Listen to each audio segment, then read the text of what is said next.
Si descansan las costillas mientras el palo va y viene, y que de cualquier astilla se puede sacar la cuña, vamos mi pueblo no puña.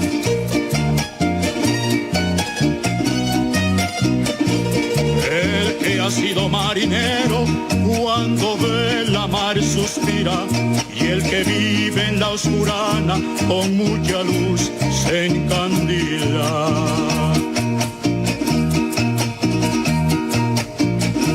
Abre brecha, compañero, que ya sopla viento de agua y ya hay que... Buenas noches, ¿cómo están todos? Bienvenidos a La Hojilla. Hoy comenzamos con el grupo Guaraguao. Le mandamos un saludo bien grande, un abrazo grande a Eduardo, el vocalista, Eduardo Martínez, vocalista del grupo Guaraguao, que se está recuperando del COVID. Anunció recientemente que estaba bajo tratamiento y está recuperándose. Un abrazo, Eduardo, un abrazo a toda la gente de los Guaraguao. Esto fue del año 1974 en República Dominicana. Para que lo sepan, me lo encontré por ahí en las redes.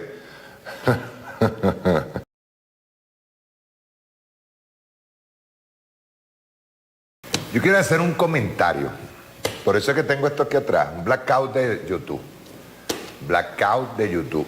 Enfócamelo, por favor, te agradezco. Ve bien. Venezolana de Televisión tenía su canal por YouTube, ¿verdad?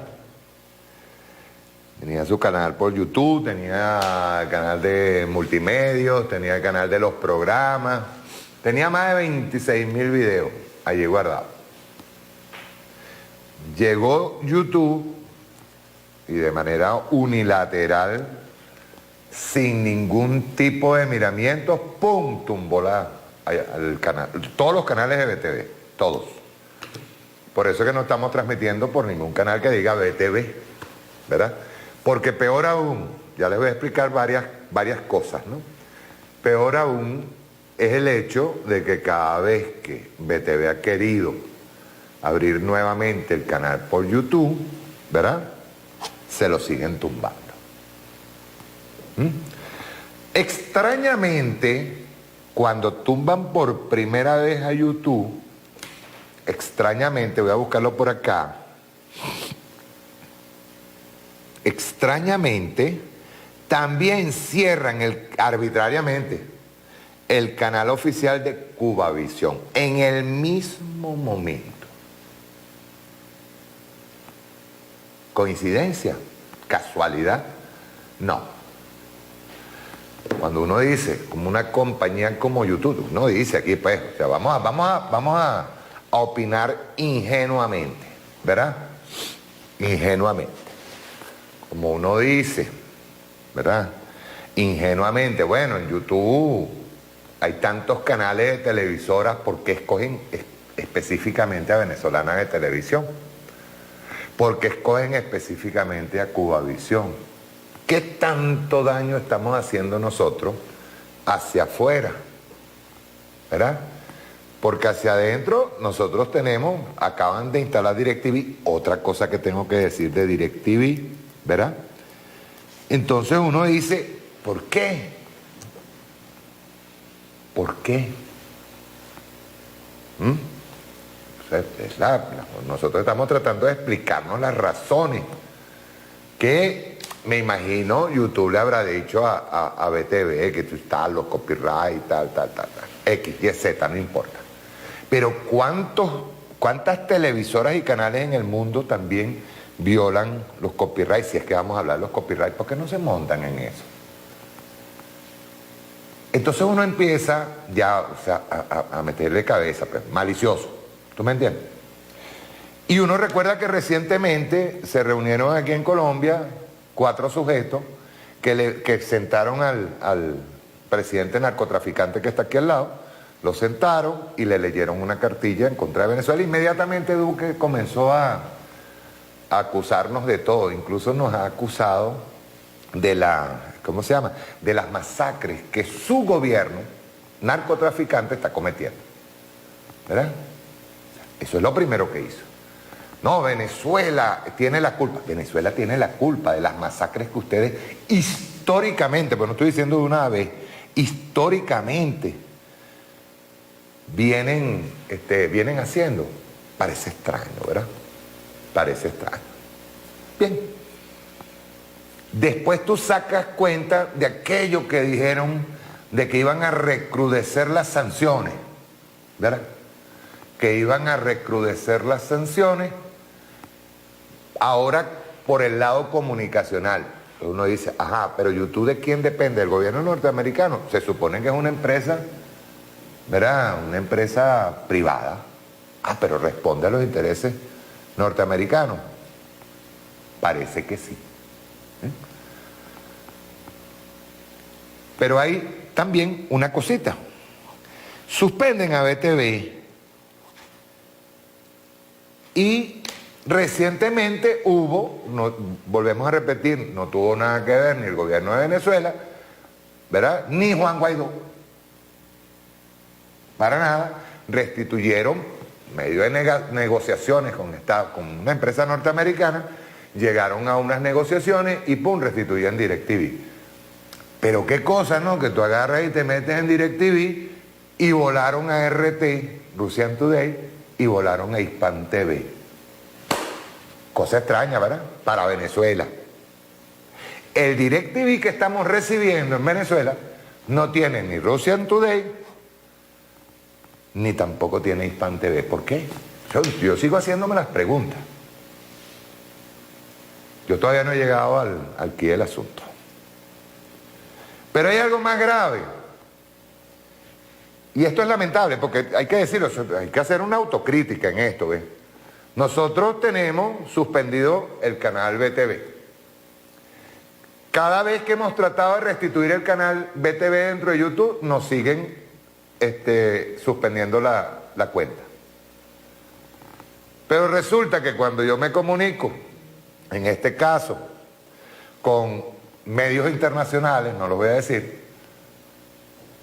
me dicen que tiene que haber una opinión oficial. Tiene que ser una declaración oficial, pues, en cuanto a la suspensión de las cuentas de BTV, venezolana de televisión, la televisora del gobierno nacional y la televisora del pueblo venezolano. Entonces necesitan una declaración oficial. Eso es malo. Eso es malo. Eso es malo porque es público, notorio y comunicacional que a nosotros nos volaron las cuentas de YouTube y no permiten nada, lo que tenga el logo de venezolana de televisión no permiten. Pues si se coloca se le coloca el correo de venezolana de televisión, nada, en absoluto, pues no se puede. Entonces, si no hay una declaración oficial, ni Russian Today, ni Hispan TV, nadie, ni Sputnik, nadie publica nada. O sea, cuando tú ves eso, cuando tú ves estas cosas, es cuando tú dices, o nosotros estamos errando en algo, o estamos fallando en algo, o necesitamos ser un poquito más consecuentes y de inmediato disparar la noticia al mundo. ¿Por qué? Porque hay que hacerlo, ¿me entiendes? Porque hay evidentemente un blackout por parte de YouTube. Así como hemos visto que han venido suspendiendo cuentas de Twitter, cuentas de influencers nuestros, ¿verdad? Cuentas, miles de cuentas chavistas. Yo no estoy hablando de una, ni de dos, ni de tres, no. Miles de cuentas chavistas, incluyendo cuentas que están certificadas. Entonces uno dice, ¿por qué? ¿Por qué? Tú no se pone, como les digo, pues, el que está picado de culebra, cuando bebe juco brinca. ¿Qué están buscando? ¿O qué están probando? Silenciar o colocarnos un cerco mediático. ¿Colocarnos un cerco mediático para qué? Haciendo una prueba de blackout para ver si tiran una intervención y no sale ninguna noticia de aquí. Hay que empezar a pensar en eso, ¿verdad? Yo no creo, escúchese bien, yo no creo que Estados Unidos cometa esa locura. Pero como está ahorita Donald Trump, que está en muy mala posición en las encuestas, a uno no deja de pasarle por la cabeza la posibilidad de que a Donald Trump se le ocurra una guerrita rápida, relámpago, que le va a salir muy mala, que le va a salir muy, pero muy mal, ¿verdad? A ellos y a Colombia y a cualquier país del área que se trate de meter en una fuerza multinacional para atacar a Venezuela, ¿verdad? No vaya a ser que ellos quieran aprovechar y hacer un blackout informativo para que nosotros, para tirarnos una guerra relámpago. Dios libre. Dios libre. Yo lo digo clarito y raspado, lo digo con toda responsabilidad. Hay que pensar en todo. También hay que empezar a darle vuelta a la cabeza que el gobierno de Lenín Moreno ha hecho de todo para que Correa no se inscriba como candidato a vicepresidente de la República de Ecuador. Pero se inscribió y no han podido hacer nada. A lo mejor vendrá ahorita una suspensión de esa candidatura, la suspenden o la ilegalizan, cualquier cosa. Pero ya sabes que el gobierno de Ecuador está en muy malas condiciones, está debilitado, no solamente por cómo ha asumido el tema del COVID, que se le fue de las manos, sino también porque todo este proyecto de traición y de anexión y lamebotismo a los Estados Unidos le ha salido muy mal a Lenín Moreno. En consecuencia, en Ecuador tenemos un problema muy grave con respecto a la estadía de ese grupo de derecha allí. En Colombia, ¿verdad? Meten preso a Uribe y en 2 semanas hay 2 masacres. Continua.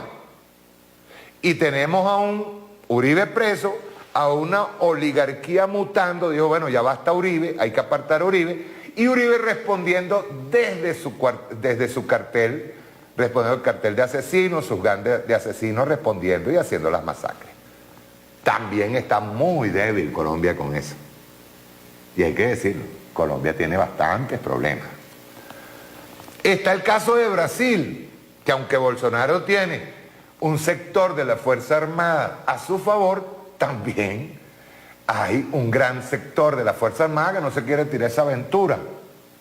Y Bolsonaro está quedando aislado, no solamente porque es tostado, es loco, y por su muy mala administración, por su, digamos, por esa terrible experiencia que han tenido los brasileños con respecto al COVID. No ha atacado, el gobierno de Bolsonaro no le importó lo que es el tema del COVID y Brasil se convirtió en uno de los países con mayores infectados y mayor número de muertos. Y para remate, Lula piensa inscribirse a la candidatura. ¿Ves? Otro estado, otro, digamos, proyecto de la extrema derecha que está temblando, ¿verdad? Esto ha hecho que el caso de Uruguay se mantenga así, calladito. También nos vamos para la Unión Europea. Resulta que el señor Donald Trump, así unilateralmente, trata de imponerle sanciones a Irán, porque le da la gana, de restituir las sanciones contra Irán, y resulta que el Consejo de Seguridad le dijo que no. Entonces le ordena al Consejo de Seguridad que tiene que hacer o no, pero es que Estados Unidos ya no tiene la fortaleza, no tiene la fuerza, ni económica, y yo diría que ni siquiera militar. Porque como este es un mundo en donde se mueven las cosas de acuerdo a ver quién tiene más bombas atómicas, y al final no es la cantidad de bombas atómicas, porque 10 de ellas acaban con un país completo. Entonces, la gente que está detrás de Donald Trump, está viendo, Dios mío, ¿qué hacemos con este loco? Y que sacarlo. No es que Joe Biden sea una muy buena persona, una muy buena opción para la presidencia de Estados Unidos. No, eso no, ese es peor. Y ese, digamos que va a actuar políticamente y va a ser peor que Donald Trump. Pero el loco se ha casado muchas peleas, caso peleas con China, caso peleas con Rusia, caso peleas con medio mundo. y ha tratado de imponer con la Unión Europea, con Alemania, ha cazado pelea con todo el mundo el señor Donald Trump. Y se encuentra en muy mala posición. Eso no quiere decir que siendo un tigre de papel, el tigre herido no vaya a responder. Eso no hay que apostar a eso. Pero si hay que estar alerta, alerta. En el caso específico que hago la denuncia con respecto a lo de YouTube, yo estuve hablando con Luigino Bracci, y debo decirlo, con Luigino tuvo una muy buena experiencia desde el año 2006 hasta el 2008, 2009. Estando en YBKE Mundial, Luigino logró, que es lo importante en este caso, logró tener bajo resguardo discos duros, con los discos duros tenía una buena parte de video. Se estaba haciendo una experiencia bien bonita, una experiencia que era necesaria hacerla. Aparte de eso, Luigino me dice a mí, nosotros tenemos, y de verdad yo estoy totalmente de acuerdo con él, tenemos que ya ir creando nuestra propia plataforma, porque no es posible, ¿verdad?, que nosotros de repente llegó a YouTube y le dio la gana de suspender la cuenta de BTV y se pierdan 26.000 videos de un solo tiro. Videos, muchísimos videos importantes sobre información, programas que tú los vas a buscar ahora en YouTube o los vas a buscar en la red y no están. Ellos se anotan un punto a su favor porque nosotros, lamentablemente hay que decirlo, como autocrítica, han pasado los años y nos hemos entendido que tenemos la necesidad de resguardar todos los elementos audiovisuales. No estoy hablando nada más del comandante Chávez, estoy hablando del presidente Nicolás Maduro, obra de gobierno, documentales, reportajes, programas. No es solamente el comandante Chávez, es toda la revolución. La memoria histórica de nuestra revolución. YouTube tiene el arma en la mano de solamente suspender la cuenta y no tenemos nada. Lo tenemos en físico. ¿Metido dónde? Resguardado. ¿Verdad? Como yo tengo más de 2.000 videos resguardados. Pero en la red no hay nada. Porque no tuvimos la previsión, hay que decirlo, repito, como una autocrítica, no tuvimos la previsión de resguardar esos videos. Yo estoy de acuerdo cuando Luigino me habla a mí de nosotros montar una plataforma, no modesta como la que hizo en YBKE. Yo creo que tenemos que irnos a amplificar esa base de datos audiovisuales que en el momento en que YouTube nos corte, nosotros podamos salir otra vez hacia el exterior, con toda la potencialidad que hay que hacerlo, toda la potencia, listo, a responder de inmediato. Hay YouTube, por ejemplo, en el caso ruso, el Yandex creo que es. Hay también una experiencia con la gente de China, que tiene su propia plataforma de video, sí. Pero tendríamos que también conversar con los camaradas chinos, son aliados, camaradas rusos son aliados, para ver de qué manera ellos internacionalizan sus plataformas de video, ¿verdad? Internacionalizan sus plataformas de video y las colocan en todos los idiomas. Porque, ¿cuál es el tema central? La barrera, número uno. La barrera es idiomática, es de lenguaje. O sea, si yo entro a una plataforma china de video, me voy a encontrar con que todo está escrito en chino. Si lográramos, o por lo menos un apoyo para nosotros montar nuestra propia plataforma y enlazarnos a una plataforma rusa que tiene tranquilamente ingreso a la red internacional. No creo que Estados Unidos vaya a cometer la estupidez de agarrar y de volarse a Google y a YouTube a nivel mundial. O sea, de una vez, porque están paranoicos, porque según dice Trump, que van a terminar hablando mandarín allá en Estados Unidos, ¿verdad? Yo no lo creo. Yo creo que detrás de Trump hay gente que no es estúpida y que dice, no, nosotros no podemos quedarnos desconectados del mundo. Pero así igualito nosotros tenemos aliados Irán puede tener una plataforma de internet en donde vigila sus contenidos. Y tiene toda la razón en vigilarlo. Nosotros deberíamos de cuidarlo. ¿Por qué? Porque una de las piezas fundamentales, hoy lo vamos a demostrar, una de las piezas fundamentales o herramientas fundamentales del imperialismo norteamericano es dominarnos por la cultura. ¿Y la cultura se domina por dónde? Por las redes sociales, medios de comunicación. Eso no es de ahora. Yo no estoy inventando el agua tibia, ni estoy inventando nada nuevo. Pero yo le dejo eso a la revolución bolivariana para que lo analice. Nosotros no podemos quedar vulnerables delante de una plataforma como YouTube. No podemos. Nosotros no podemos perder 26.000 videos de una plataforma como la de Venezolana de Televisión, que, perdón, dicho sea de paso, uno dice, ¿pero por qué? O sea, y lo que hay es noticias, información, reportajes. Entonces, uno dice, ¿por qué? O sea, ¿cuál es el meollo? No, el meollo es simple. Ellos nos quieren ir cercando, de tal manera, recordemos que ellos ya han hablado de una nueva arremetida en cuanto a lo comunicacional, y bueno, nosotros tenemos que estar preparados en eso. Tenemos que estar preparados. Yo lo estoy diciendo, y con todo lo digo, porque se perdió muchísimo material del comandante Chávez.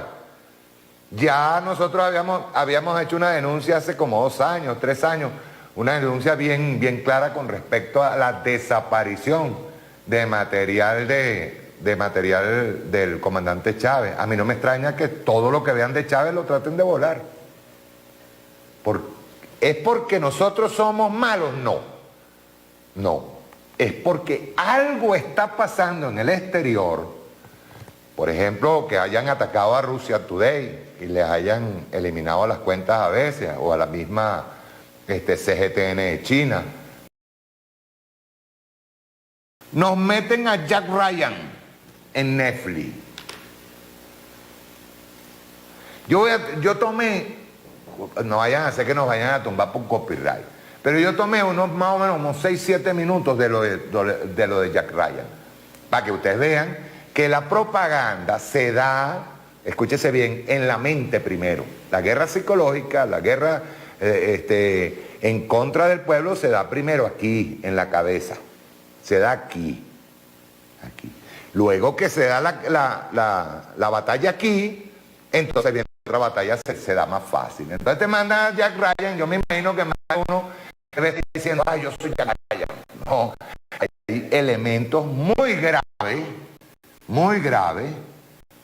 de ataque en contra de la revolución bolivariana, y nosotros tenemos que estar muy claros. Hay que verla. Yo la puedo ver tranquilamente, se los digo, la puedo ver. Incluso estoy empezando con la segunda temporada, porque primero fue un ataque contra Rusia, contra los árabes, pero contra los musulmanes sobre todo, muy metódicos fueron en la primera temporada. En la segunda temporada van contra Rusia y Venezuela. ¿Será eso casual, así? No, lo que pasa es que al escritor Tom Clancy, creo que se llama, se le ocurrió que había que hacer el ataque, tú sabes, como esto. Vamos a ver a Jack Ryan un momentico para que vean de qué estoy hablando. Rueda.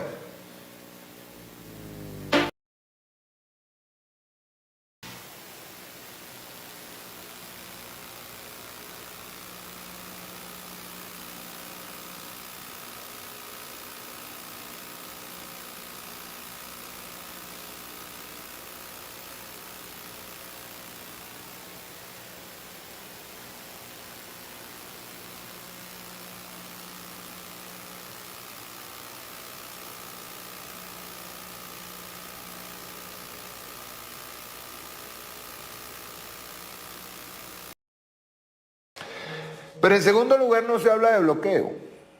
Cosa más extraña. En Langley, Virginia, según este señor Jack Ryan, dice que en Venezuela está a punto un colapso económico porque es que a nosotros se nos ocurrió, pues, a partir de la llegada de Nicolás Reyes, que ya sabemos quién es el nombre, ¿verdad? El colapso ha venido dándose, pues. Ellos no hablan de bloqueo. No. Luego, extrañamente, porque tienen que caer en la contradicción, dice que bueno, que lo que pasa es que le están vendiendo, no podemos permitir que le vendan armas a Venezuela porque estarían combatiéndonos las sanciones. Ya vos, eso no son sanciones, son bloqueo criminal, son medidas coercitivas en contra de Venezuela. Nos robaron, fíjense bien, señores de Estados Unidos que me están viendo en este momento, nos robaron Citgo, nos robaron monómeros con complicidad de un estado narcotraficante, nos robaron el oro en el Banco de Inglaterra. Entonces, él dice que nosotros tenemos un colapso. Y por supuesto, eso se le llama Estado fallido. Eso del Estado fallido, ya lo expliqué el otro día. Mi mayor general Angiolillo lo explicó detenidamente con el tema de los nenúfares y de las teorías que él ha expuesto.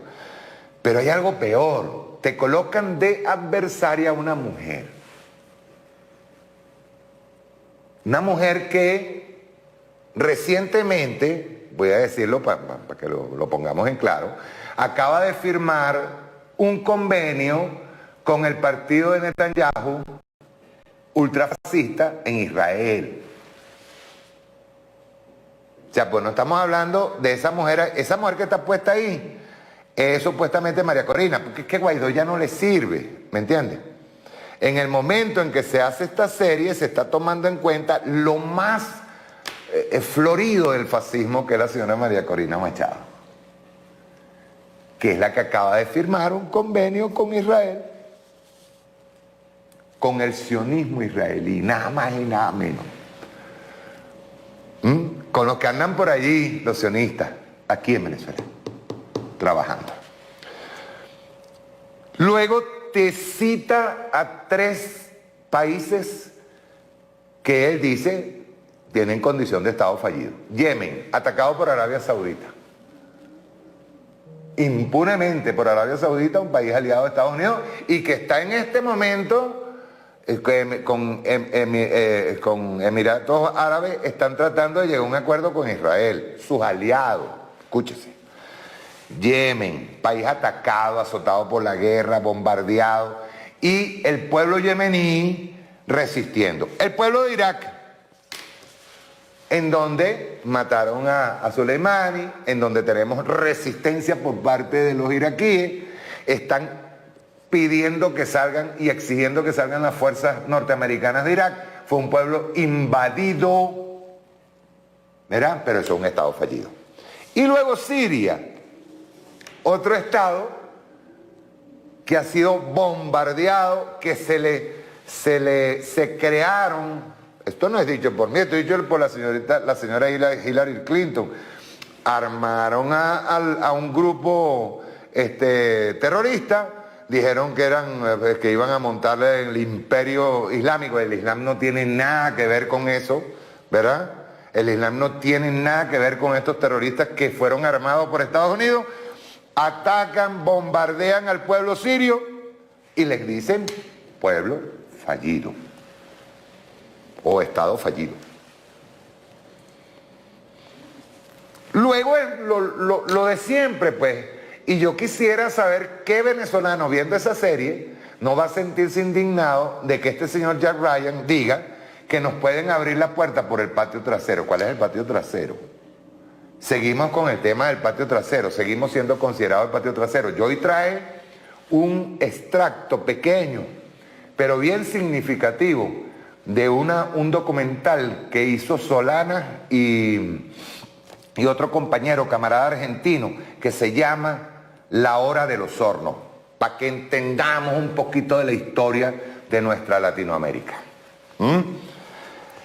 Luego, un senador de origen venezolano. Yo no quiero adentrarme en lo que vi después en los otros capítulos de Jack Ryan, porque supuestamente a ese senador gringo de origen venezolano que vivió en Barquisimeto, según la serie, ¿verdad? Supuestamente lo matan en una emboscada. Yo me imagino que los colectivos o los partidarios del señor Nicolás Reyes, ¿me entiendes? Ajá. Rusia viene y envía un barco chipriota. No, Rusia ha mandado sus barcos. Si ellos mandan mercancía o han negociado con nosotros cualquier tipo de producto, ellos lo hacen abiertamente. Esto no es escondido. Eso es igual que con los iraníes. Los iraníes vinieron, los camaradas iraníes nos mandaron a nosotros gasolina y nos mandaron a nosotros gente para trabajar en la refinería, para recuperarla, y eso no fue para nada escondido, ni en barcos chipriotas, ni mucho menos, no, nada de eso. Son barcos con bandera iraní. Entonces siguen echándole ese cuentico al pueblo norteamericano porque ellos necesitan convencer al pueblo norteamericano que una guerra contra Venezuela los salvaría a ellos de nada más y nada menos que una bomba nuclear que puso aquí Rusia, que está a 35 minutos de ahí de Miami nada más, pues que podríamos tener aquí como en la crisis de octubre en Cuba, nosotros podríamos tener aquí unas plataformas de lanzamiento de bombas nucleares. Eso es lo que le están vendiendo al pueblo norteamericano, ¿saben? Eso es lo que le están vendiendo al pueblo norteamericano. El imperio más criminal que haya habido en la historia, el imperio que tiene una fábrica de drogas aquí al lado, el imperio que hace negocios con esa droga, el imperio que está tratando de horadar el gobierno de AMLO, de López Obrador, el imperio que está tratando de retornar a la idea de la posibilidad de gobiernos dictatoriales con gorilitas otra vez en Latinoamérica, cosa que no va a suceder. Yo dificulto que si ellos trataran de ponernos gorilitas nuevamente, dificulto, porque ni siquiera en el caso de Bolivia, ¿saben? Porque Bolivia más temprano que tarde va a retornar a la normalidad. Lo que pasa es que vuelvo a repetir, yo voy a hacer mi conclusión final, es después que le ponga lo de la hora de los hornos. Pero nosotros para combatir eso tenemos que estar muy claros, con el imperialismo no se negocia,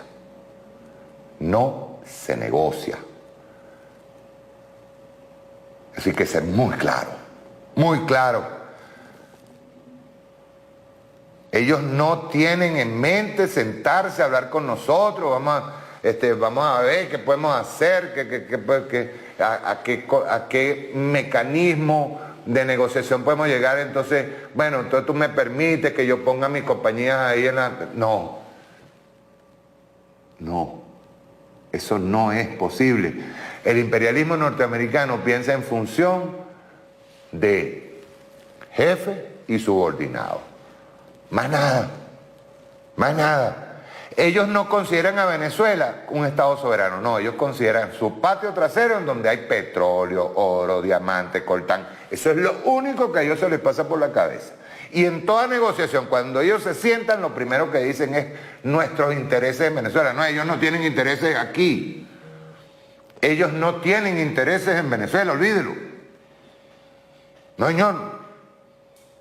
El único que tiene intereses aquí en Venezuela es el pueblo venezolano. Y es la revolución bolivariana, más nadie. ¿Entendido? Y de paso se lo digo, ni con Jack Ryan, ni sin Jack Ryan. Con ninguno de ellos. Bien, cine y propaganda, tengo que poner este video. Menos mal que hoy es hasta las 12. Cine y propaganda. Vamos a ver, a mí me encanta buscar viejos documentales, porque es que Estados Unidos es previsible, dijera Fidel en su momento, es más claro que las aguas de Varadero. Prístino, son claritos. Miren, no hay nada que ellos hagan que no lo hayan probado en otro lado y hace tiempo. Nada. Se irán inventando de acuerdo a las tecnologías, perfeccionarán el ataque, todo lo que quieran. Pero siempre tiene un ingrediente de cosas viejas aplicadas que lamentablemente hay gente que tiene memoria corta y no lo recuerda. Vamos a ver cine y propaganda. Rueda.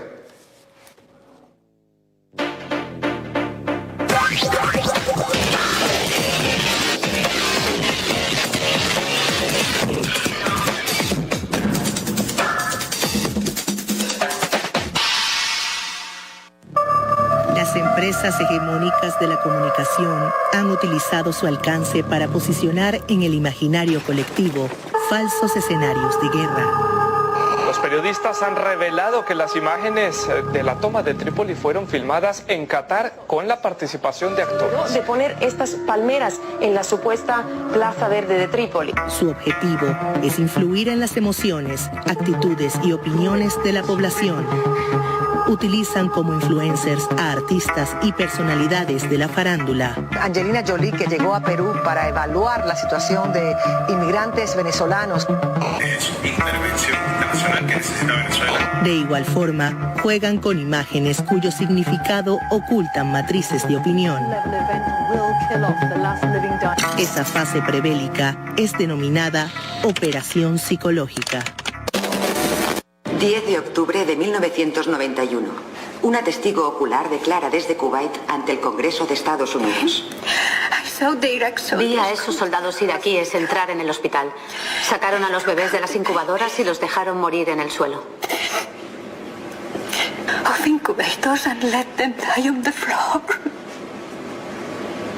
Sí, un testimonio impactante. ¿Qué nos puede decir sobre él, señora Beham?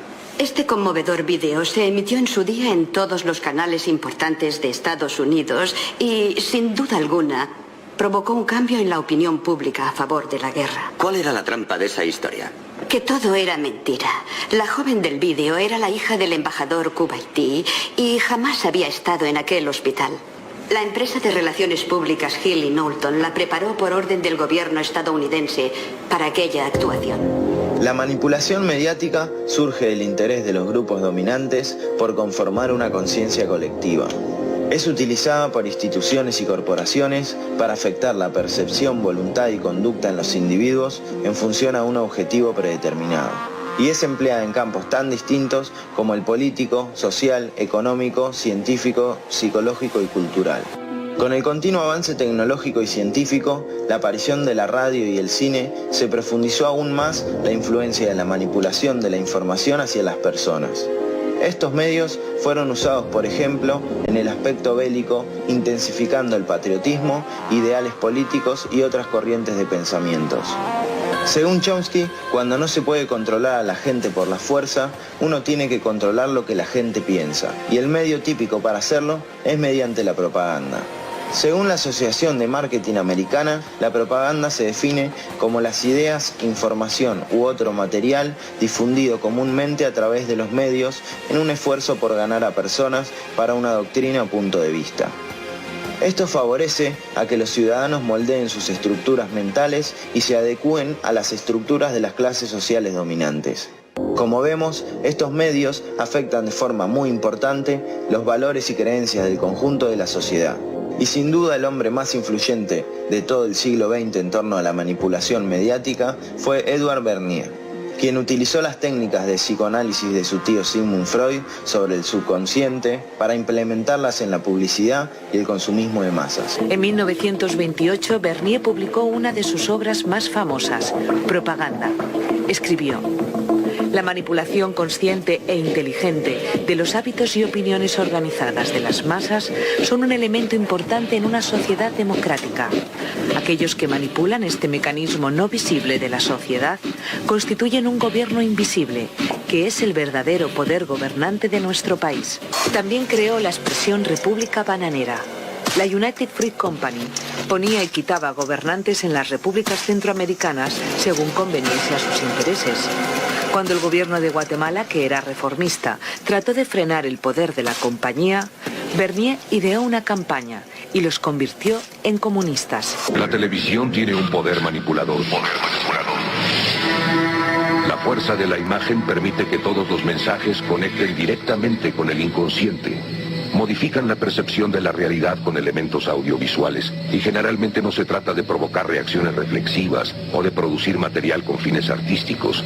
Se trata de vender una realidad que no existe. El experto en comunicación y profesor del Emerson College of Boston, Gregory Payne, ha considerado a los medios de comunicación como el arma más poderosa del mundo, ya que a su juicio tienen la capacidad de conducir a millones de personas hacia sus mensajes. Nuestro conocimiento de lo que ocurre en el mundo está mediado por ellos, del mismo modo que pueden informarnos, pueden desinformarnos o simplemente no informarnos.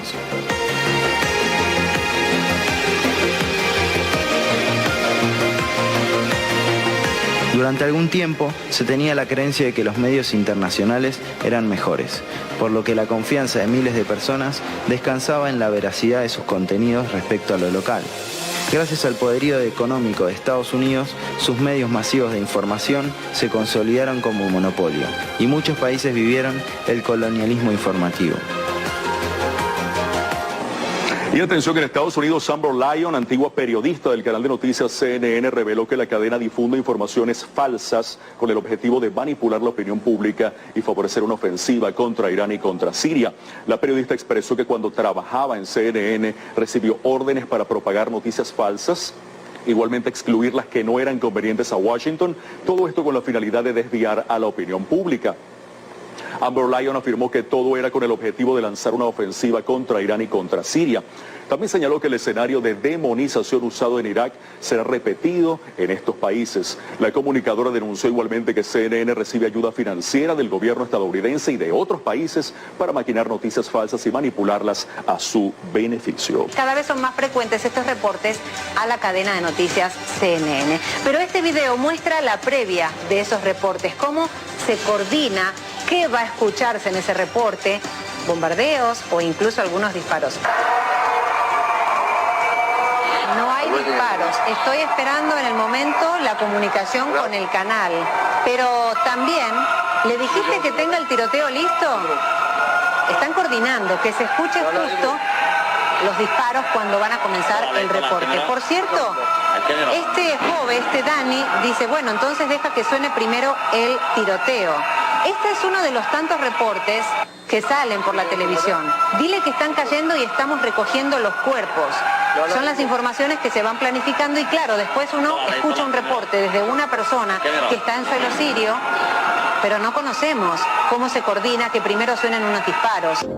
Uno de los recursos más efectivos de estos medios es la repetición, ya que siendo aplicada las suficientes veces se consigue naturalizar lo que los espectadores oyen y ven. Así como una canción repetida muchas veces acaba siendo más aceptada para nuestro oído. Hi, I'm Michelle Melby.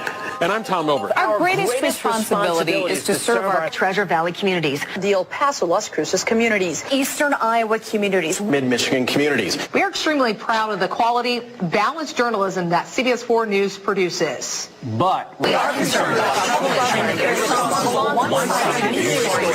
in our country. The sharing of biased and false news has become all too common on social media. More alarmingly, some media simply aren't true without checking facts first. Unfortunately, some members of the media use their platforms to push their own personal bias and agenda to control exactly what people think. And this is extremely dangerous to our democracy. At News Channel 3, our responsibility is to report and pursue the truth. We understand truth is neither politically left nor right. Our commitment to factual reporting is the foundation of our credibility now more than ever. But we are human, and sometimes our reporting might fall short. We work very hard to seek the truth and strive to be fair, balanced, and factual. We consider it our honor, privilege to responsibly deliver the news every day. This is extremely dangerous to our democracy. this is extremely dangerous to our democracy. This is extremely dangerous to our democracy. This is extremely dangerous to our democracy. Pero sin duda, la industria del entretenimiento es la más importante a la hora de aplicar estas técnicas, ya que moldeando nuestras ideas y formas de ser desde temprana edad, somos mucho más fáciles de controlar. Por citar otro de los incontables ejemplos, Walt Disney fue contratado por altos miembros del ejército norteamericano con el fin de producir films que explicaran a los habitantes de su país la importancia de participar y ganar la Segunda Guerra Mundial. Para este cometido, Disney realizó 3 cortometrajes animados en 1943, todos con fines propagandísticos.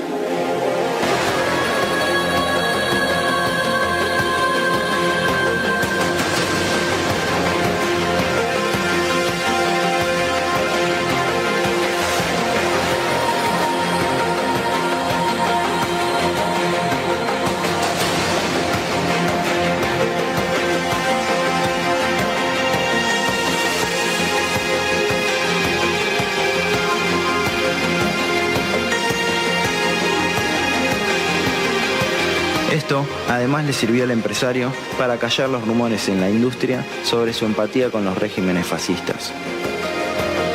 A día de hoy, Disney compró a Lucasfilm, a Fox, Marvel, Pixar, The Muppets, entre otras productoras. E incluso ha intentado comprar Toei Animation, Nintendo, Apple, Sony Music o a Netflix. Lo cual nos ayuda a dimensionar la influencia social de los monopolios como Disney a distintos niveles culturales.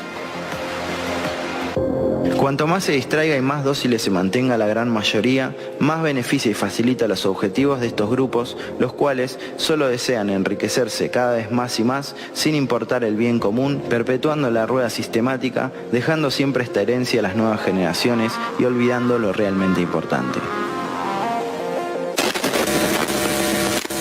Usted es un viejo que solo piensa en términos de naciones y pueblos. No existen naciones, no existen pueblos, no hay rusos, no hay árabes, no existen terceros mundos, ni Occidente. Existe únicamente un gran sistema de sistemas, un vasto y salvaje entretejido, intercalado, multivariable, multinacional dominio de dólares. Petrodólares, electrodólares, multidólares, marcos, yens, libras, francos y rublos. Es el sistema internacional monetario que determina la totalidad de la vida en este planeta. Usted aparece en su pequeña pantalla de 21 pulgadas y grita sobre América y la democracia. No existe América. No existe la democracia. Solo existe la IBM, la ITT, la AT&T y DuPont, Dow, Union Carbide y Exxon. Esas son las naciones del mundo hoy día. El mundo es un colegio de corporaciones inexorablemente dirigido por los estatutos inmutables de los negocios. El mundo es un negocio, señor Bill.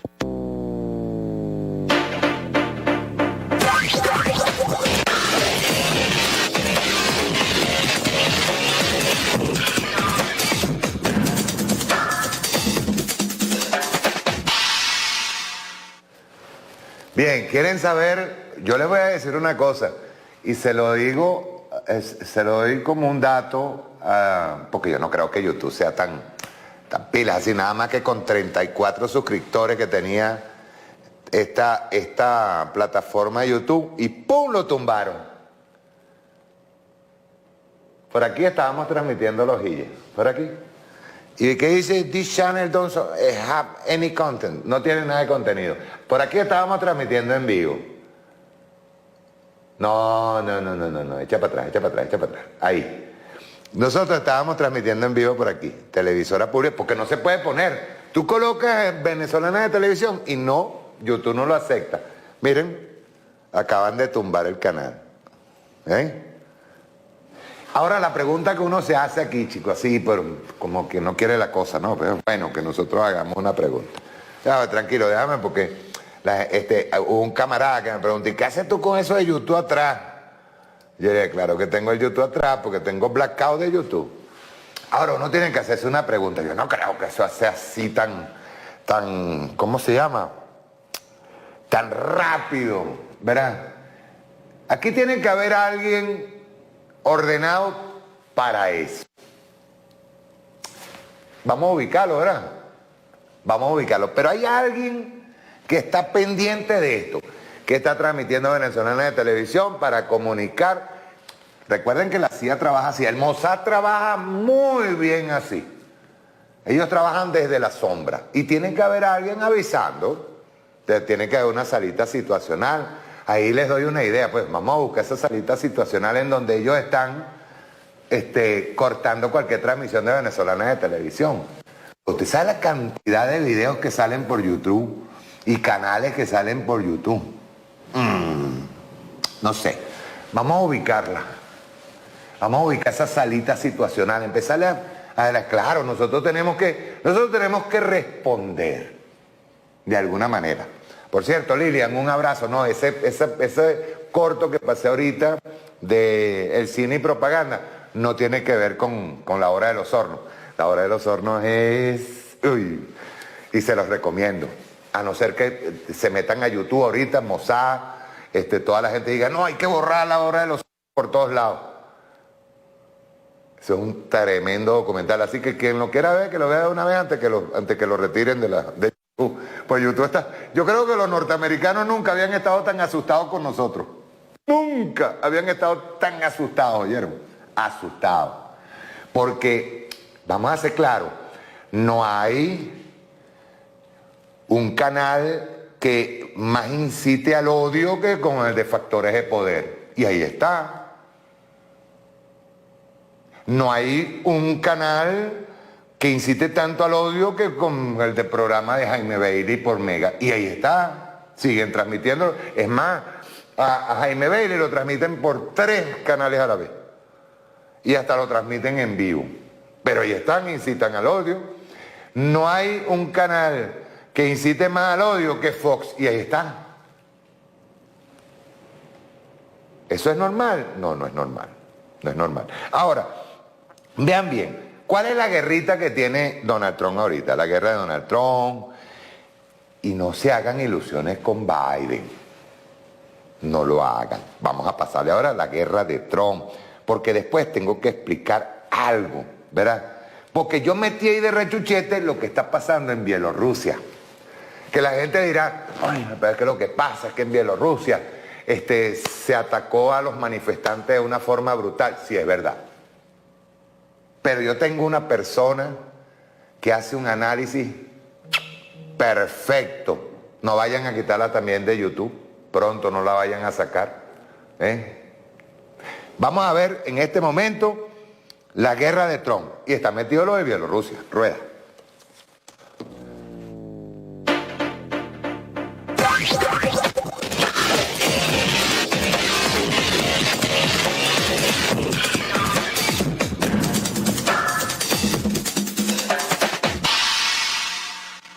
Esta jornada Alexander Lukashenko ha visitado la ciudad de Grodno, donde se ha reunido con los militares en el polígono.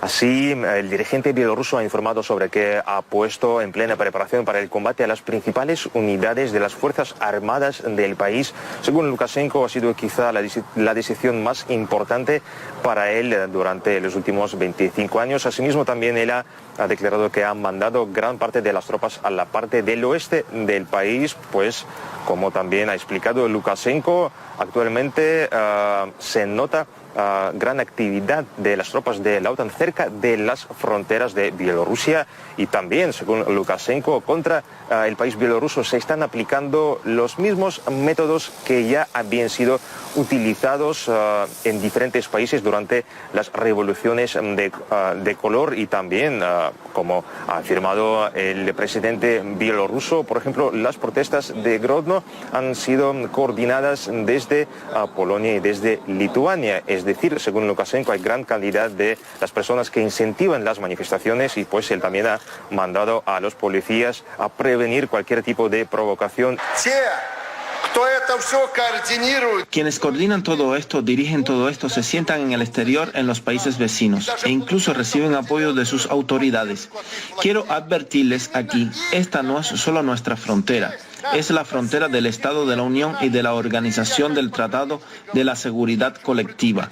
Y la respuesta será apropiada. La dirección de nuestro país y la dirección de la organización tienen una postura firme. No entregaremos Bielorrusia a nadie para su humillación. Doy las gracias a los estados que apoyan a Bielorrusia, pero estoy seguro de que podemos manejarlo nosotros mismos. Voy a decir lo principal. Alguien en Rusia, lo veo muy a menudo, en los medios de comunicación dice, en Bielorrusia, pero es lo suyo aquí en la frontera occidental. Nos presionan, acosan, y en este asunto coincidimos con Putin. Nos acosan aquí para luego atacar a Rusia. Esto es un trampolín y debemos destruirlo. La administración Trump exigió formalmente que las Naciones Unidas restablezcan las sanciones internacionales a Irán bajo alegaciones de que el país persa ha violado significativamente el pacto nuclear, un acuerdo del que Estados Unidos se retiró hace 2 años. Estados Unidos está iniciando el proceso para la restauración de las sanciones que fueron levantadas bajo la resolución 2231 de la ONU. Este proceso resultará en la reactivación de las sanciones en 30 días. Donald Trump había advertido durante meses que buscaría reactivar las sanciones si se permite que un embargo de armas contra Irán expira en octubre, como está previsto en el acuerdo nuclear. El embajador de Irán ante la ONU, Majid Takhtravanchi, denunció que Washington no es miembro del acuerdo nuclear y no puede utilizar el snapback. Aseguró que este nuevo intento es parte de la campaña de máxima presión contra su país. Derrotado en su reciente intento de convencer el Consejo de Seguridad para imponer el embargo de armas a Irán, esta vez Estados Unidos busca aplicar la llamada campaña de máxima presión contra Naciones Unidas, el Consejo de Seguridad y sus miembros. Horas antes, el canciller iraní Mohammad Javad Zarif advirtió al Consejo de Seguridad y al secretario general de las Naciones Unidas que no deben ceder ante presiones ilegales de la Casa Blanca. Es fundamental que la comunidad internacional sea consciente ante esos abusos de los procedimientos del Consejo de Seguridad. Irán insta al Consejo a que ponga fin a esos abusos que tendrán graves consecuencias para la paz y la seguridad internacionales. La decisión estadounidense abrirá una nueva confrontación en el Consejo de Seguridad, pues porque Francia, Alemania y el Reino Unido aseguraron en un comunicado que se oponen a la medida. Rusia y China también se han pronunciado en contra. China se opone firmemente a las sanciones unilaterales y la denominada jurisdicción de brazo largo impuesta por Estados Unidos a otros países. Sin el apoyo de la comunidad internacional, no está claro cómo Estados Unidos por sí solo haría reactivar las sanciones de la ONU. El Consejo de Seguridad tiene 30 días para adoptar una resolución para extender el alivio de las sanciones para Teherán, o de lo contrario, las restricciones volverán automáticamente.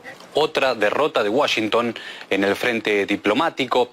13 de los 15 países miembros del Consejo de Seguridad de la ONU se opusieron a la iniciativa estadounidense de reimponer sanciones internacionales a Irán. Argumentaron que Estados Unidos no tiene derecho para exigir que se active el mecanismo, ya que abandonó el acuerdo nuclear en 2018. China interpreta como una provocación las amenazas de la administración de Trump de tomar medidas restrictivas contra los países que rechazan la petición. Precisa que este planteamiento norteamericano es absurdo y además desde Pekín alertan que Estados Unidos quiebra la autoridad del Consejo de Seguridad de la ONU. Estados Unidos lleva a cabo estos movimientos políticos para servir a sus propios intereses políticos. Estados Unidos se ha estado tragando sus propias palabras, retirándose de los acuerdos y organizaciones internacionales. Están rompiendo el multilateralismo y la autoridad del Consejo de Seguridad de la ONU y también destruyendo el Tratado de No Proliferación Nuclear.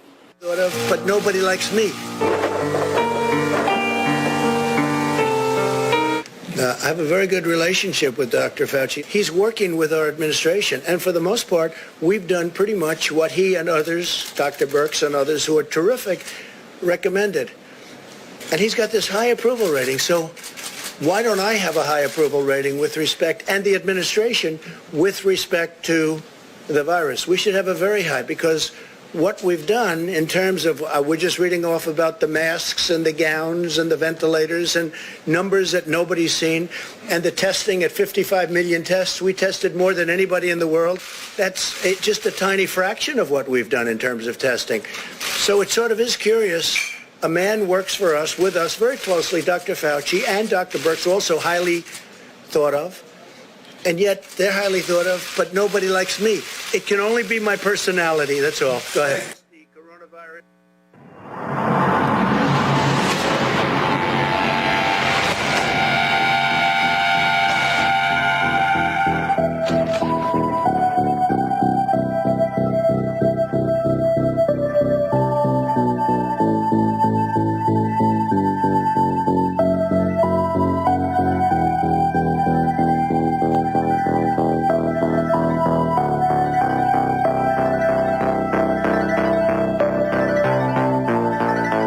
you entrust me with the presidency, I will draw on the best of us, not the worst. I will be an ally of the light, not the darkness.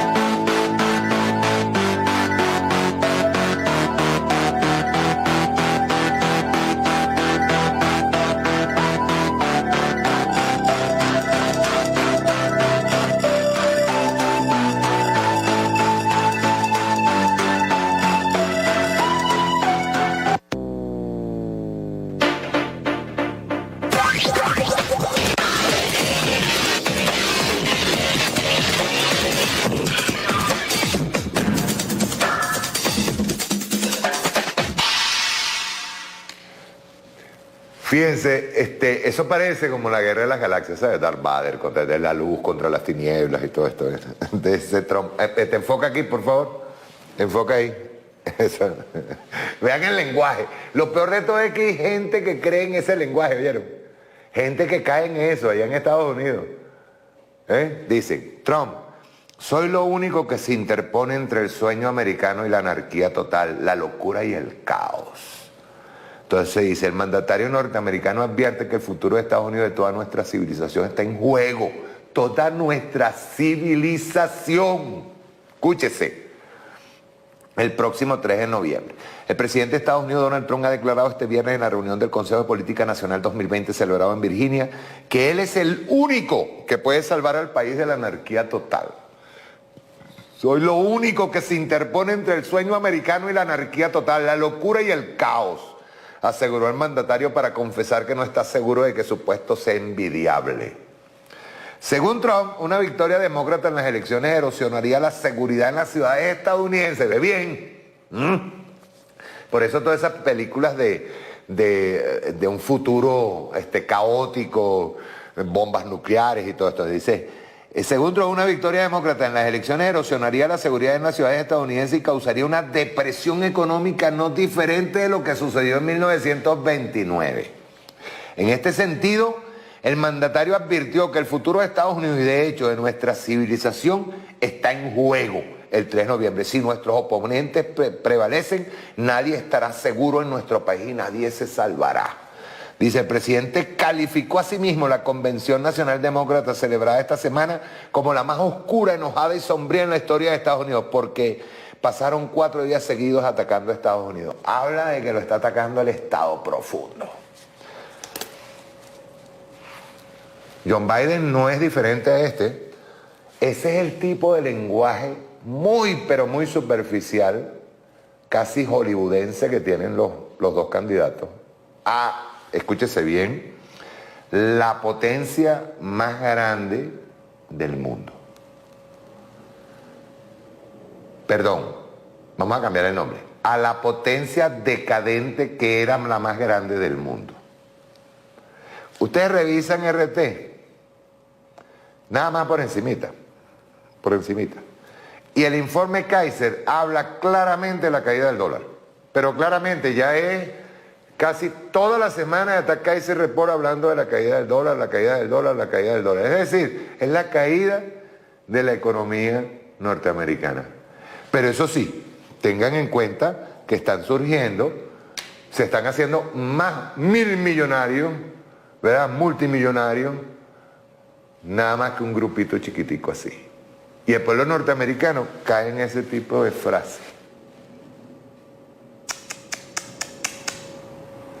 Qué terrible. Pero yo puse lo de Bielorrusia por algo, ¿verdad? Nosotros tenemos que hacer un análisis de lo de Bielorrusia, pero dije, ¿yo estoy calificado para hacer ese análisis? No, yo no lo puedo hacer. Entonces, ¿quién puede hacerlo de una manera eficaz, que le llegue a la gente y que entienda rápidamente? Porque cuando tú empiezas a explicar las cosas y las explicas bien, en el caso de Ina Finogenova, que yo la amo profundamente, no vayan a sacar el canal YouTube a Ina Finogenova de YouTube, por favor, les agradezco. Ina Finogenova hace un análisis muy bueno sobre la situación en Bielorrusia. Objetivo, pero no pierde ni una de las aristas de ese problema. Vamos a ver a Ina Finogenova hablando sobre Bielorrusia. Rueda, nuevecito.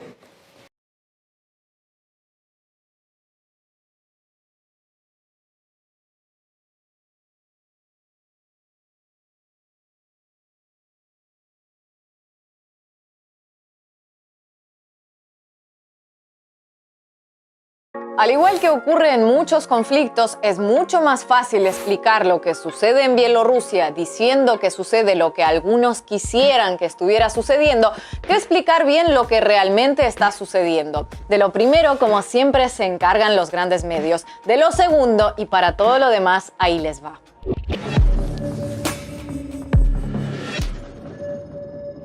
El pasado 9 de agosto se realizaron elecciones presidenciales en Bielorrusia y tras el anuncio de que Lukashenko había vuelto a ganar por sexta ocasión consecutiva, las calles de las principales ciudades se llenaron de manifestantes denunciando fraude. Los antidisturbios los dispersaron con inusitada violencia para los estándares del país y 3 manifestantes resultaron muertos. En los principales medios internacionales se recurrió a la consabida fórmula que se aplica indistintamente para estas ocasiones: jóvenes idealistas que marchan pidiendo democracia, un dictador apoyado por Rusia o por China o por las dos, un candidato de la sociedad civil, en este caso candidata, alejado de la política tradicional e idolatrada en las redes sociales, etc. La propia maquinaria mediática de churros que se usa para explicar todo conflicto. Sin embargo, y nada sorprendentemente, la realidad no es lo que habrán podido ver en los medios convencionales. Pero ojo, la realidad tampoco es todo lo contrario. ¿Listos para ver otro video en profundidad? Pues vamos allá. Alexander Lukashenko es presidente de Bielorrusia desde 1994, es decir, desde las primeras elecciones que se celebraron en el país ya como nación independiente tras el derrumbe de la Unión Soviética. Durante casi todos estos años, excepto sus primeros años en el poder, las únicas noticias que llegaban sobre el país en Occidente han sido básicamente de 3 tipos. 1. Lukashenko, el último dictador de Europa, se presenta a unas elecciones. 2. Las gana por amplio margen. Y 3. La comunidad internacional duda de la limpieza de los resultados y aplica sanciones. Y así hasta las siguientes elecciones. Difícilmente hasta este año habrán visto noticias sobre Bielorrusia durante más de 2 días seguidos. Pero es que en esta ocasión hubo algo novedoso que rompió con esa previsible dinámica noticiosa. Masivas y persistentes manifestaciones de protesta a raíz del anuncio de los resultados oficiales. Y el nudo gordiano del asunto está en desentrañar el porqué de esas protestas. Quien conoce bien la realidad bielorrusa sabe que la popularidad de Lukashenko durante el tiempo que lleva al frente del gobierno ha sido innegable, tan innegable como el desgaste que ha ido sufriendo en sus 26 años en el poder. Nada más acceder a la presidencia, frenó la inminente privatización de las industrias nacionales a precio de gallina flaca, evitando un escenario de profunda crisis como el que provocó Yeltsin en Rusia y que llevó años enderezar. Gran parte de la base electoral de Lukashenko se encuentra precisamente en los trabajadores de las empresas estatales. El modelo económico que diseñó se basa en una regulación estatal del mercado, control estatal en empresas claves y un alto nivel redistributivo que además garantiza tasas de pobreza y de desempleo muy bajas. Sin embargo, los menores de 30 años no han conocido otro presidente y su recuerdo de los grises años 90 en el espacio postsoviético es más bien vago o directamente nulo como para que pese en su evaluación sobre la gestión de Lukashenko. Aunque los servicios como electricidad, alquiler, gas, etc. son muy económicos en Bielorrusia, los salarios no son competitivos frente a algunos países vecinos y muchos jóvenes prefieren migrar. Otro motivo de descontento que además precalentó el ambiente electoral fue que no se aceptaron las postulaciones de varios candidatos opositores, algunos de ellos provenientes incluso de anteriores gabinetes ministeriales del propio Lukashenko. Un candidato escapó del país cuando comenzó a ser investigado y otros fueron arrestados por diversos motivos, desde evasión de impuestos hasta organización de disturbios, según las autoridades. Esas medidas provocaron que la oposición se aglutinara en torno a una única candidata, Svetlana Svetlana Tikhanovskaya, ama de casa y cuya única carta de presentación política es ser la esposa de uno de los candidatos opositores arrestados. Pero lo que terminó de jugar en contra de Lukashenko fue la desproporcionada represión policial que sirvió de gasolina para las protestas que pretendía apagar y aumentó el descontento. Incluso se produjeron huelgas en varias de las fábricas estatales cuyos trabajadores nutren la base de Lukashenko. Buena parte de todo esto lo habrán visto en los grandes medios y no se puede decir que sea mentira.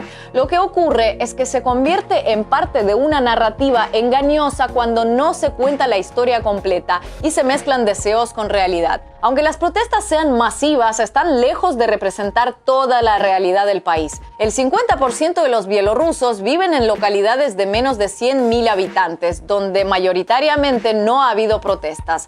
Si, como denuncian algunos, Lukashenko no obtuvo el 80% de los votos que arrojan los resultados oficiales, eso no quiere decir que los obtuviera su rival Tikhanovskaya, como llegó a anunciar la candidata opositora, para, por cierto, a los días rebajar esa cifra al 60%. Desde que llegó al poder, Lukashenko siempre se impuso con entre el 75 y el 85% de los votos, según cifras oficiales. Las de 1994 y 2015, también con resultados en ese margen, no fueron abiertamente desconocidas por la Unión Europea, por ejemplo. Y si las cifras de 2020 fueron falsificadas y manipuladas para favorecerlo, eso no implica necesariamente que Lukashenko no tuvo la mayoría. Mucho ojo con eso. Por otro lado, en el clásico simplismo con el que entienden la geopolítica en los grandes medios, se ha buscado romantizar los sucesos haciendo paralelismo con algunas revoluciones de colores del pasado, como las sucedidas en Serbia o Ucrania, encabezadas por opciones abiertamente pro-occidentales. No parece ser el caso bielorruso, aunque muchas caras visibles del movimiento encabezado de carambola por Tikhanovskaya pueden hacer que lo parezca. Como por ejemplo la Premio Nobel de Literatura Svetlana Alexievich, reverenciada por Occidente, y que en estos días, en un arrebato de creatividad literaria, llegó a decir que los antidisturbios bielorrusos eran en realidad militares rusos disfrazados que había enviado el Kremlin. En las manifestaciones opositoras se han llegado a ver discusiones entre opositores porque una minoría de ellos ondeaba la bandera de la Unión Europea, algo inaudito en el Maidán ucraniano, por ejemplo. Es decir, la oposición bielorrusa como bloque no es decididamente pro-occidente. Y les digo algo más, el oficialismo bielorruso tampoco es prorruso, aunque en la retórica de los grandes medios Lukashenko sea presentado como el candidato del Kremlin o directamente como un títere de Rusia. Un estereotipo de tantos entre los muchos que manejan algunos cuando se trata de cualquier suceso informativo que tenga lugar más allá de 300 metros al este de Berlín. Pero si en lugar de informar en base a preconceptos prestaran un poco de atención a las noticias de actualidad, se habrían enterado del arresto de 33 ciudadanos rusos poco antes de las elecciones en la capital bielorrusa. Minsk afirmó que se trataba de mercenarios de una empresa militar privada rusa e insinuó que era una maniobra de Moscú para promover disturbios. Caramba con la marioneta de Putin, ¿qué hilos tan sueltos tiene? Además, meses atrás hubo tensiones entre ambos gobiernos por los precios del gas y petróleo que Rusia exporta a su vecino. Minsk llegó a firmar un acuerdo de suministro con Noruega y en junio se produjo la llegada del primer carguero de petróleo proveniente de Estados Unidos. Pocos meses antes se había producido una reunión entre Pompeo y Lukashenko. Lo que ocurre es que muchos gobiernos occidentales solo entienden las relaciones diplomáticas entre países grandes y países chicos como relaciones de vasallaje, y cuando un país pequeño no es vasallo suyo, entonces asumen que debe serlo de Rusia o de China. Pero no es así como funcionan las cosas, y menos con el caso bielorruso, que independientemente de lo que cada quien opine de su gobierno, va a lo suyo y no se deja mandonear, ni por Estados Unidos, ni por la Unión Europea, ni por China, ni por Rusia. Como dice el proverbio, más sabe el diablo por viejo que por diablo, y con un cuarto de siglo en el poder, Lukashenko ha aprendido a flotar tanto en aguas calmas como turbulentas, acercándose a Rusia, a Occidente, según las circunstancias de cada momento, pero nunca sometiéndose.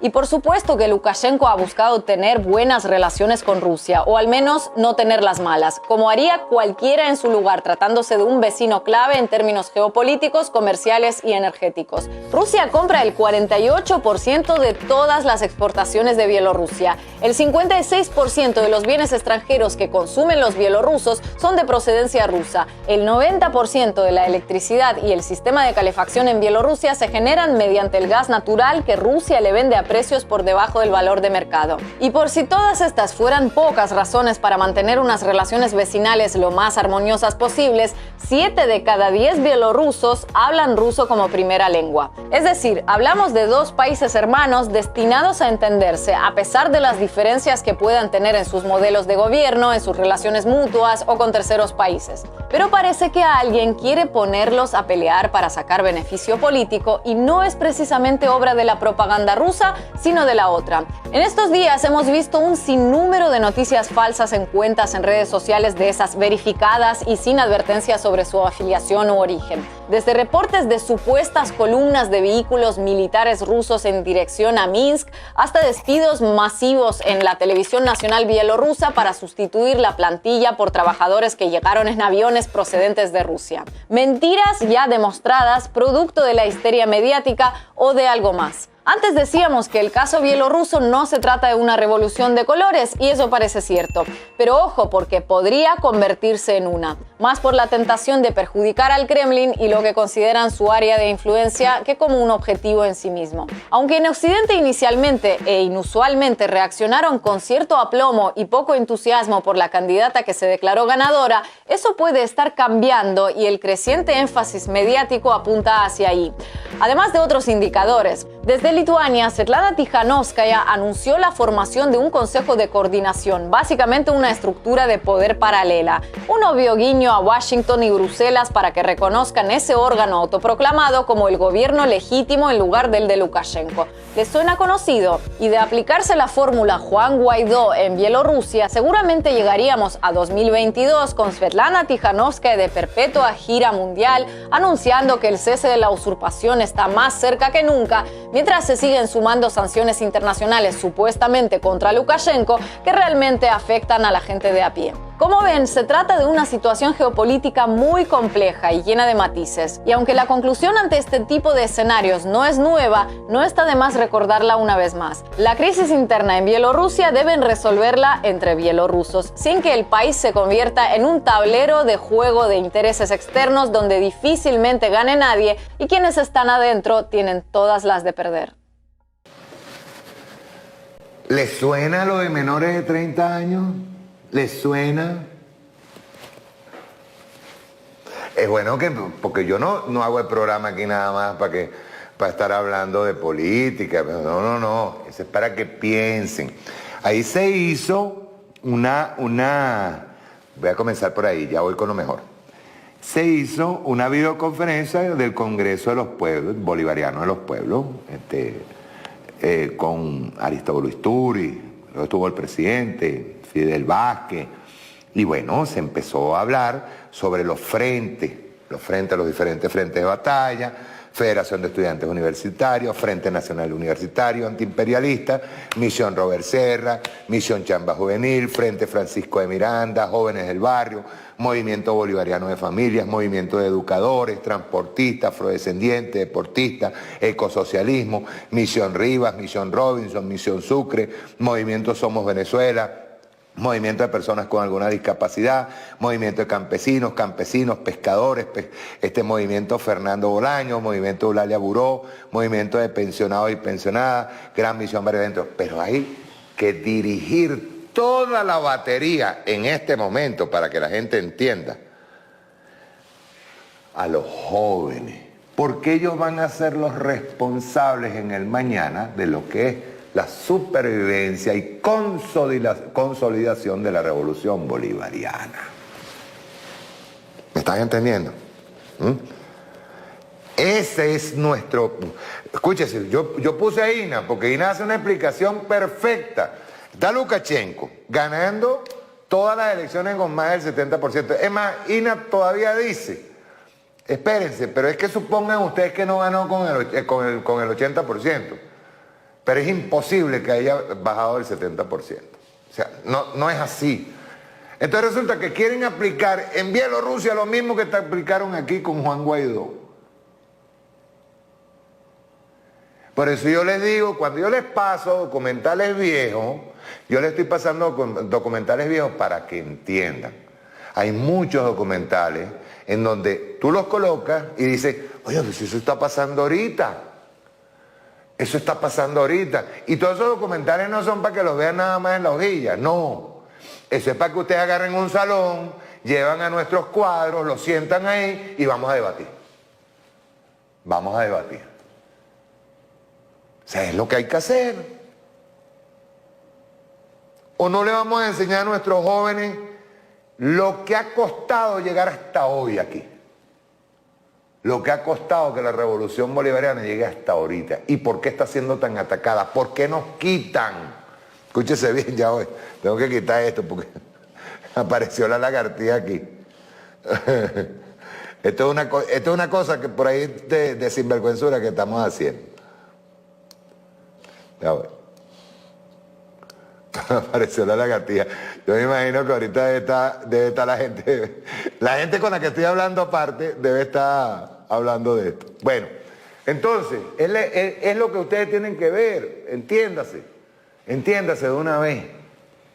No es sentarse nada más a decir, por ejemplo, lo que voy a pasar ahorita, un documental, escúchese bien, un documental que se hizo en 1968, justo después de la muerte del comandante Che Guevara. Se llama La Hora de los Hornos. Es un documental crudo, muy crudo, pero era la perspectiva que tenía en ese momento, los movimientos de izquierda en América Latina. Y es una perspectiva que mucho del análisis que se hace allí está actualizadito, está más ahorita, está hecho ya acá. No estamos inventando nada nuevo. Pero es que yo primero quiero que vean este extracto. Ese documental dura 4 horas y pico. Y tiene como tema central la revolución justicialista peronista en Argentina, pero al mismo tiempo hace un análisis pormenorizado de todo lo que ha sido el proceso revolucionario en América Latina. ¿Es crudo? Sí es crudo, muy crudo. Y tiene ciertos dogmas que hoy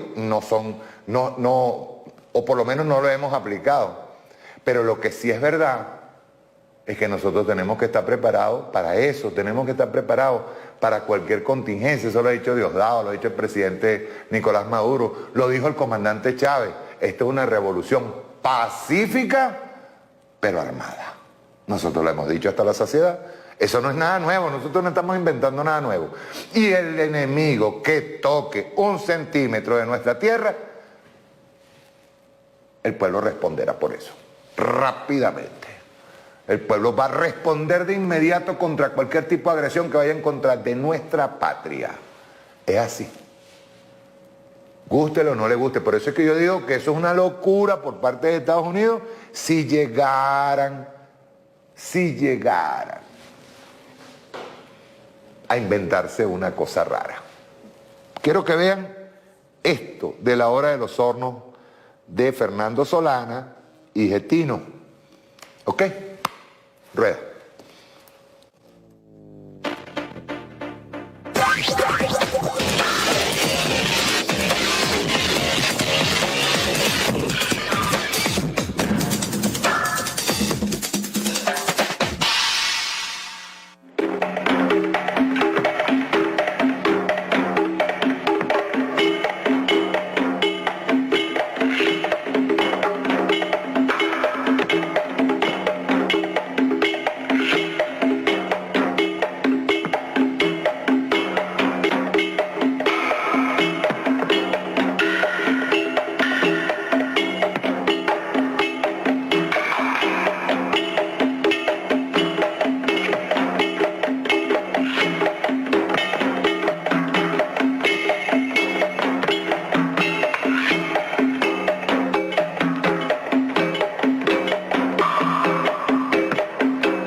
América Latina es un continente en guerra.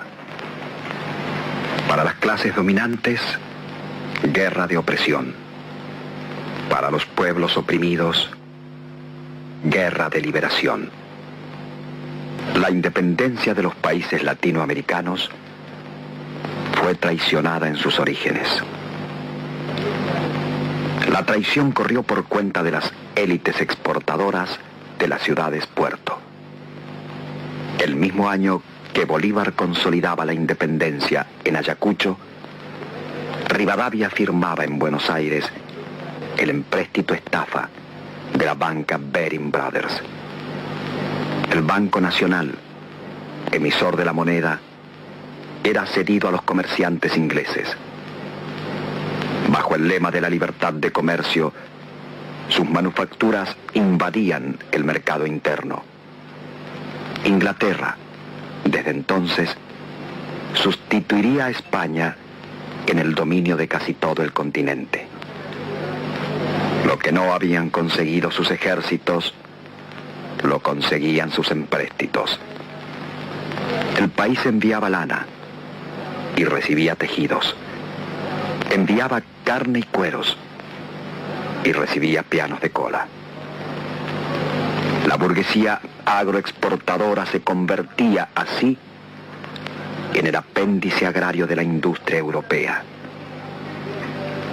Por primera vez en la historia, aquí en Latinoamérica, comenzaba a aplicarse una nueva forma de dominio: la explotación del negocio colonial a través de las burguesías nativas.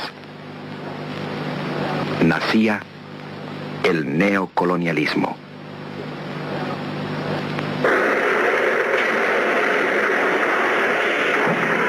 Para que el neocolonialismo se impusiese, había que dividir el continente. La unidad de América fue destruida. La diplomacia de Canning promovió la balcanización en el sur. El naciente imperio yanqui lo haría en el centro y en el norte. Las ambiciones coloniales de los dos grandes imperios harían correr la sangre latinoamericana desde México hasta el Río de la Plata. Se volcó a un pueblo contra otro pueblo, a una provincia contra otra provincia. En menos de un siglo nacerían 20 países de 4 virreinatos. La doctrina Monroe y la Big Stick legalizaron la agresión abierta contra el continente. En lo que va del siglo, los Estados Unidos realizaron en Latinoamérica 41 intervenciones armadas. Hoy, la impunidad de esa agresión se encubre tras la OEA. Balcanización antes, panamericanismo ahora, sirven a una misma política: neocolonialismo.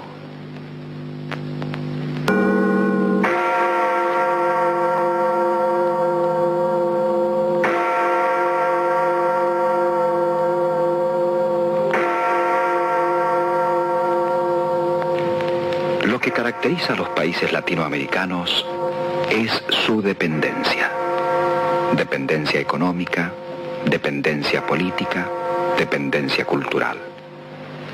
Primero España, después Inglaterra, hoy Estados Unidos. La historia de nuestros países es la historia de un interminable saqueo colonial.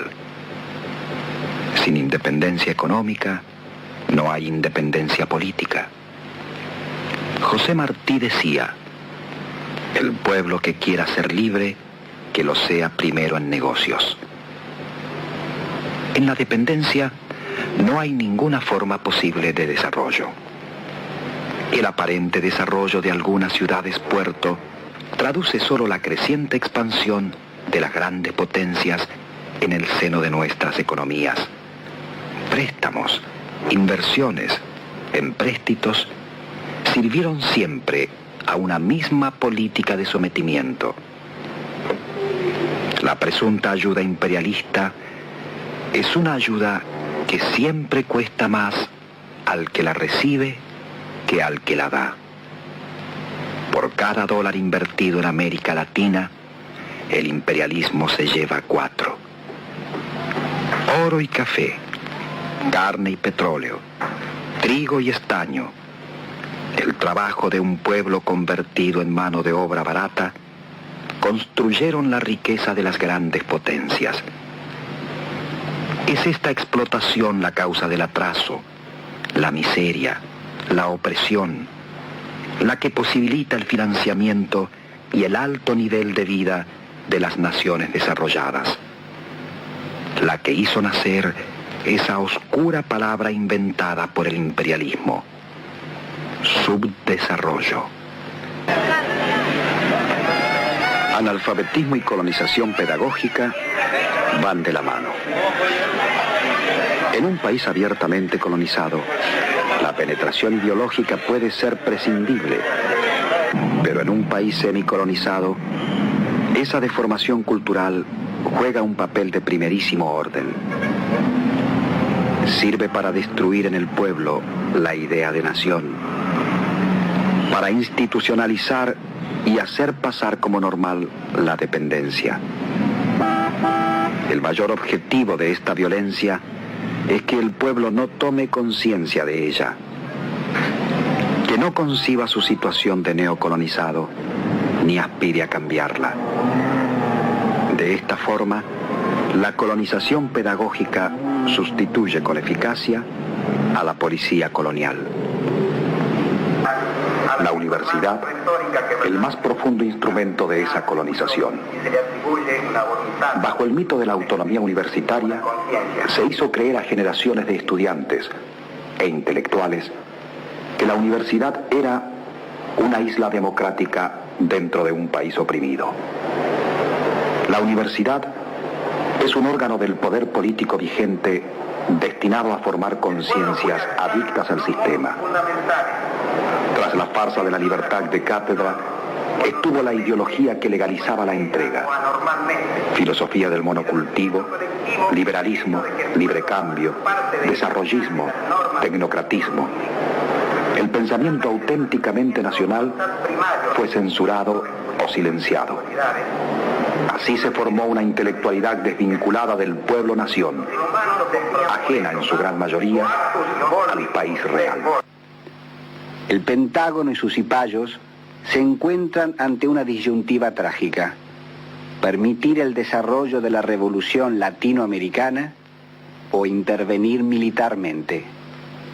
Hay que prepararse y unirse para la guerra colonial.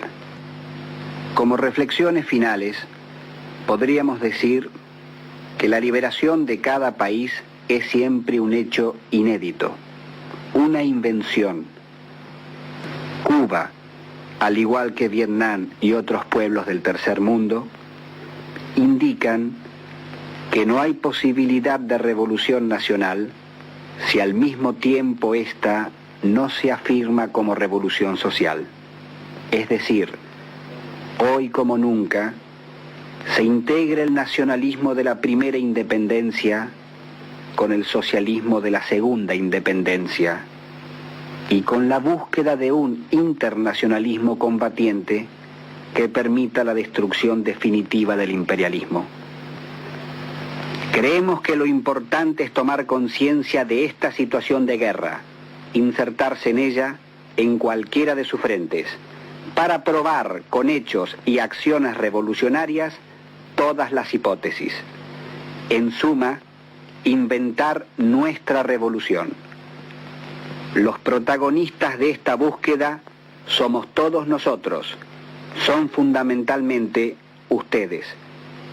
Ustedes quienes tienen la posibilidad de continuar este film acto a través del debate que ahora se abra y sobre todo a través de la praxis cotidiana, única forma de desarrollar este tema inconcluso.